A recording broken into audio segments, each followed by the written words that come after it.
Today on CityCast Pittsburgh, Pennsylvania's laws can feel like they were written for another time. And that's because many of them were. For example, it's illegal to pay a fortune teller in Pennsylvania. And you're not allowed to hunt wild animals while they're swimming. We're bringing one back from the archives with CityCast Pittsburgh's Megan Harris talking to CityCast Philly's Trinae Nari about some of the weirdest laws still on the books here in the Commonwealth.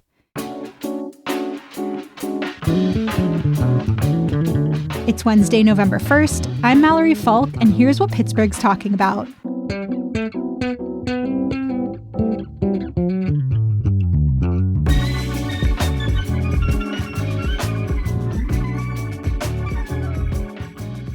I'm with CityCast Philly host Trinae. Hey. Good morning. Hey. And we're joined by Harrison Can, a reporter at City and State PA, who has looked into some ridiculous laws that are still on the books here in the Keystone State. Hey, Harrison, I can't wait to hear more about this. Yeah, good morning. I'm excited for the talk. So, Harrison, give us a taste of what's coming. Like, what's one weird thing that's illegal somewhere in Pennsylvania? Yeah, as many of us know, fishing and hunting are big in the Commonwealth. And in Pennsylvania, fishing is only legal when using a line or a hook. So using your bare hands is illegal. And on top of that, using a particular fish, including goldfish and koi fish as bait, also illegal. I hope no one's doing that. Right. Well, there is some fishing happening in Philly. It's I see people in the Schuylkill, but I personally wouldn't eat what comes out of that water. The color does not look appetizing. I'll give it that. No. And there's many other things that come out of that water too. But anyway. Pittsburgh's got them on to contend with the Schuylkill. There is a funny little loophole with that, actually. So technically, if you are holding a line with a hook in one hand, and you dip your other hand in the water to catch a fish, that is still legal because you have a fishing line in one hand. Interesting. I also read that you can't fish with dynamite. Yeah. What? I wonder if fireworks count. I feel like here in Pennsylvania, that's something you could do maybe on accident. Maybe I've seen it. So what? People were throwing dynamite in the waters and like the fish would pop up? Yeah, I honestly don't know what the intent is there, but it might be casting a wide net, if you want to call it that. Yeah, definitely. One of my favorites here on the western side of the state near Pittsburgh is in a little place called Tarentum.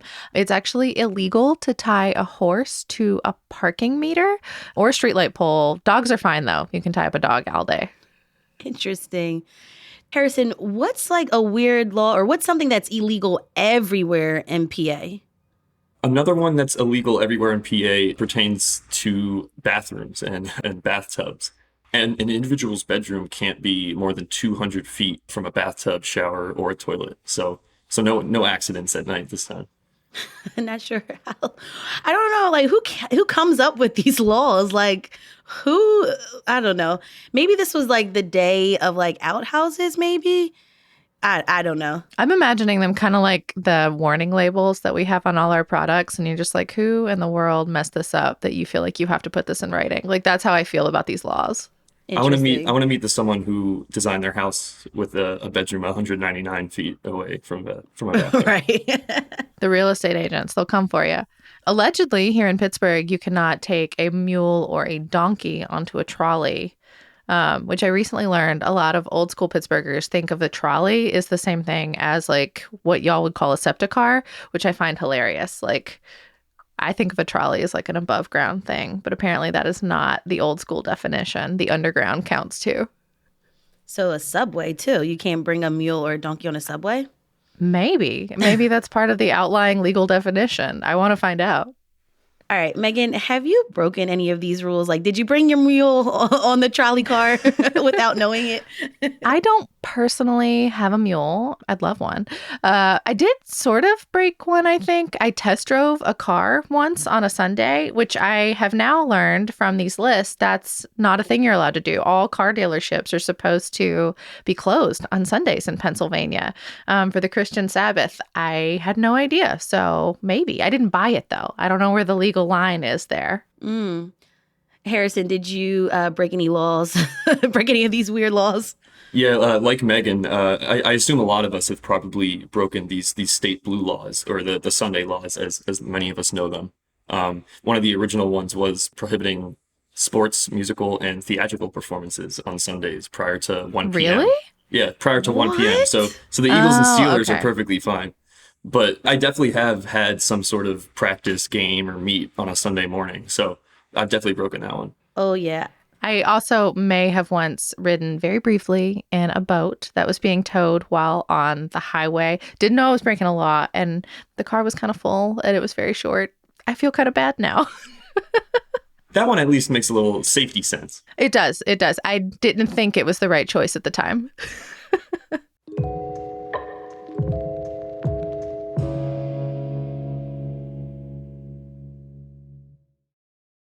Harrison, have you dug into some of the backstories behind why these laws are laws? Yeah, a lot of these laws were put in place a long time ago, or in cases like that, I would assume there was some one-off sort of harm or injury to somebody. Um, but yeah, there's a lot of these old ones, especially at the local level. The ordinances are hard to track, so you can't even really find the history behind it. Right. Now, there's this one law in Danville. You can't sing in public. There's no yelling, shouting, hooting, whistling in the public streets, particularly between the hours of 11 p.m. and 7 a.m., as to not annoy or disturb the quiet comfort of people, of office, dwellings, hotel, and any other type of residence. What? How could you even enforce that or try to enforce that? And that would be kind of ridiculous and I think a waste of resources. Yeah, I think these bizarre laws are often not enforced, though some still remain on the books. And particularly at the municipal level, these old statutes and these ordinances are often kept in place, mostly just because a repeal process can be time consuming and expensive. And I doubt these local leaders want to be spending their weekly meetings, withdrawing some donkey or mule ordinance.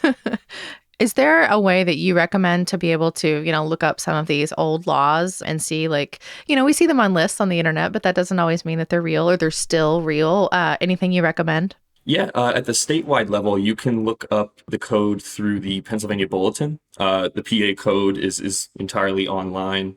That's where I was able to fact check a lot of these ones regarding the bedroom and the fishing. Those those line items are right there within the state's code. Would it be hard to get rid of these laws? It depends on the case, I guess. At the state level, they've certainly gotten rid of some of these older laws. A lot of the Sunday laws, those blue ones, have gone by the wayside. We can now buy liquor on Sundays, stuff like that. So they are attempting to modernize the system a little bit. Yeah, the liquor laws in particular really strike me because, we've evolved a little since our Quaker upbringing. We can get a few more things in the grocery store. Seems like we're moving a little closer to privatization. Nice to know that we can change. We can glow up. So what if some of these laws are things that people actually agree with? I'm thinking of the one, don't barter your children. That seems like a good rule. Is it still enforceable?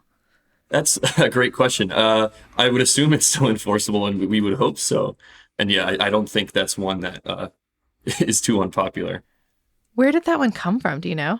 I couldn't find the exact source, but my inclination would be thinking back to the Great Depression when there were, some people in some really bad financial situations actually attempting to barter their children away and get rid of their debt. Oh my gosh. Oh, wow. The one that I kind of like, I think it's kind of weird, is that you can't get married by a minister here if you are visibly drunk. So they want to make sure you're making the right decision for your life. I think I've been to probably a couple of weddings where there was a thin line between whether the groom was ready or not. Shouldn't have proceeded.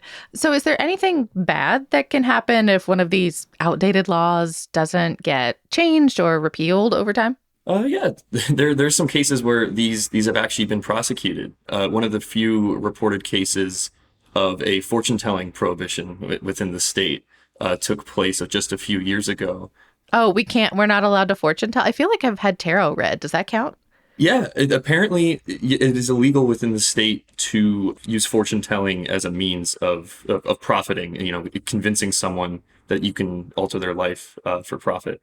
In 2015, a Philadelphia woman was charged with fortune telling, theft by unlawful taking, and theft by deception in Chester County after convincing a woman to pay tens of thousands of dollars to lift a Oh my cloud gosh. of quote unquote spells and curses, to lift that off of her. Oh. Gosh, I hate that this was a Philadelphia woman. But not in Philly. Not in Philly. Yeah, and it actually wasn't even this woman's first time. She had been previously convicted in other states for doing the same type of spiel. And particular to this case, which I found increasingly troubling as I read it, the victim here was even persuaded to stop taking her prescribed mental health medication, and instead was told to buy candles, oils, perfumes, and crystals to help ward off the evil spirits. That's terrible. Well, let's bring up the mood just a teeny bit before we let you go, Harrison. I'm curious if there are any laws that you think we should have, that you wish we had. Personally, I could do with a shorter work week. That's mine. Ooh, I like that one. I think we would all be on board with that one. I think I'd have to bring it back to the liquor laws. We are starting to see, like we had mentioned, some little bit more leeway in the sale of alcohol and beer. I think we should just double down. Like I've been driven through Delaware or some southern states where you can get beer and wine at a gas station, and I don't think that's too far off from us. Trinae, do you have any? All Put right, you on the spot. Harrison, I have a pet peeve with the use of the word John in Philadelphia. So it must be on the books. We got to get this on the books. Please do not use John for profit in the wrong way. No John pandering from politicians. Exactly. See, we're pro Jagoff over here. Use it to abandon. Do it. All right, that was Harrison Can, a reporter for City and State PA, and CityCast Philly host Trinae Nuri. Thanks, y'all, for joining me. This was fun. Yes, this was fun. Yeah, thanks for having me.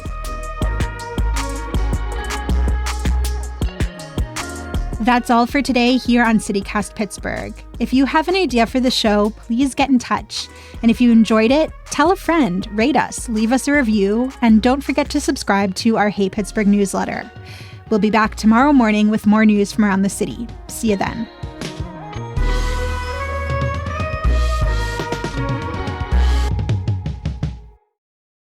Well, sorry that the two examples that I brought were so depressing. It's Pennsylvania. I don't know. It's Pennsylvania. Pennsylvania's weird, What are you going to do?